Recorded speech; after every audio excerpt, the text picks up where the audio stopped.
Impact Family, impacting the world through healthy family.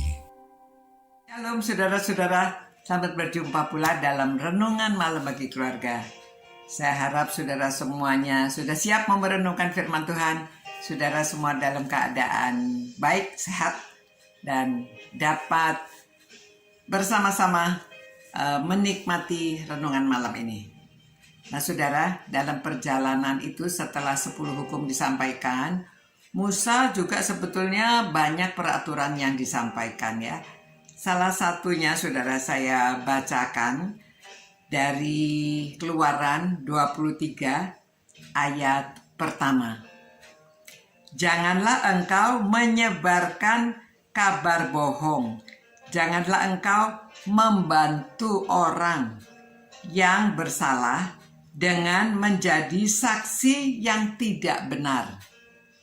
Saudara, memang hukumnya juga bilang jangan menjadi saksi dusta bagi orang lain, tapi di sini dijelaskan lagi jangan menyebar-nyebarkan kabar bohong.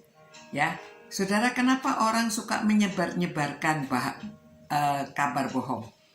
Tentu dia berkepentingan, ya, dia punya kepentingan supaya orang mempercayai kabar bohong itu dan dia mendapat manfaatnya.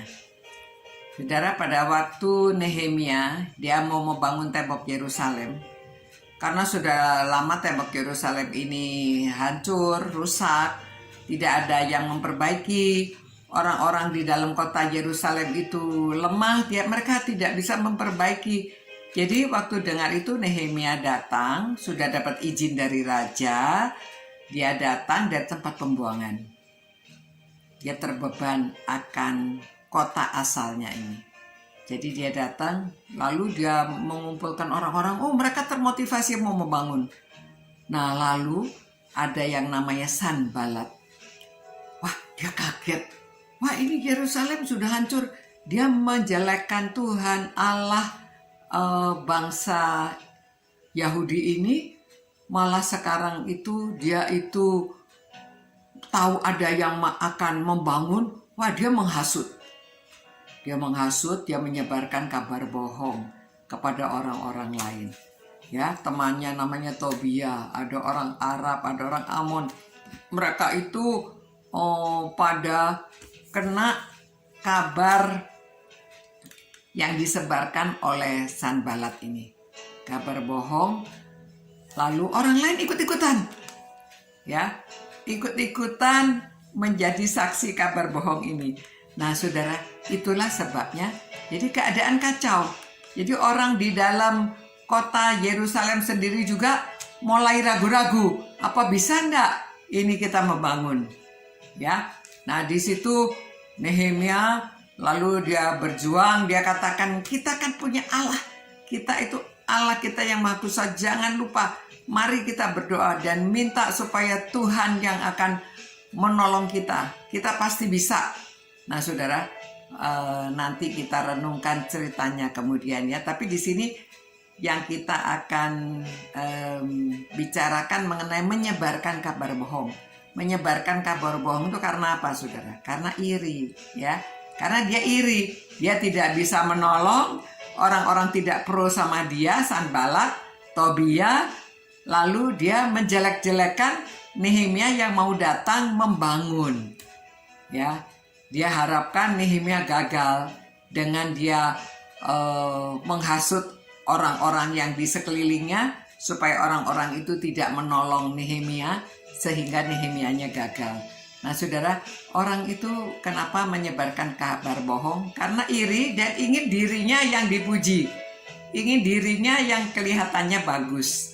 Seakan-akan dia baik, dia mau menolong, tetapi sebetulnya dia menghancurkan.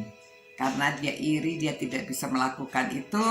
Lalu orang-orang tidak pro dia mau merusak. Ya. Nah, saudara-saudara, bagaimana sikap kita harusnya pada waktu demikian? Nanti tentunya dengan doa ya. Nehemia menghadapi mereka dengan doa.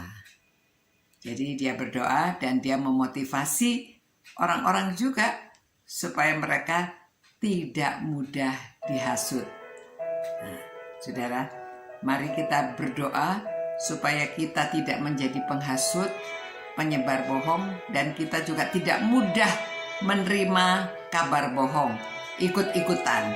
Ya, Tuhan, terima kasih Tuhan karena kita belajar banyak hal dari firman-Mu, dan biarlah Tuhan kami bukan orang yang menyebar bohong, kami tidak iri kepada orang lain, dan biarlah kami juga tidak ikut-ikutan, melainkan kami harus cek and recheck keadaan supaya kami tidak mudah dihasut oleh kabar-kabar bohong.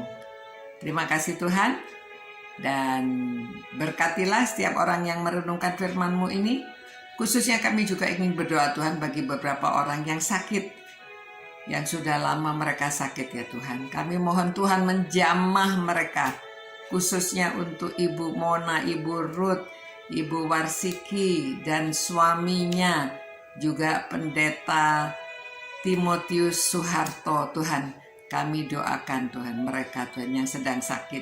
Mohon jamahan Tuhan dan penyertaan Tuhan. Tolonglah orang-orang yang merenungkan firman-Mu ini juga Tuhan beri kesehatan. Tuhan beri kekuatan supaya kami dapat hidup penuh pengucapan syukur dan selalu memuji-muji Engkau ya Tuhan. Demi nama Yesus kami berdoa dan menaikkan permohonan ini.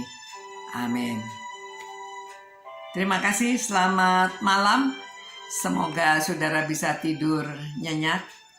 Sampai berjumpa pula. Kita merenungkan firman Tuhan. Kita cinta Tuhan, cinta firman-Nya, dan kita cinta sesama. Selamat malam. Ciao. Impact Family, impacting the world through healthy family.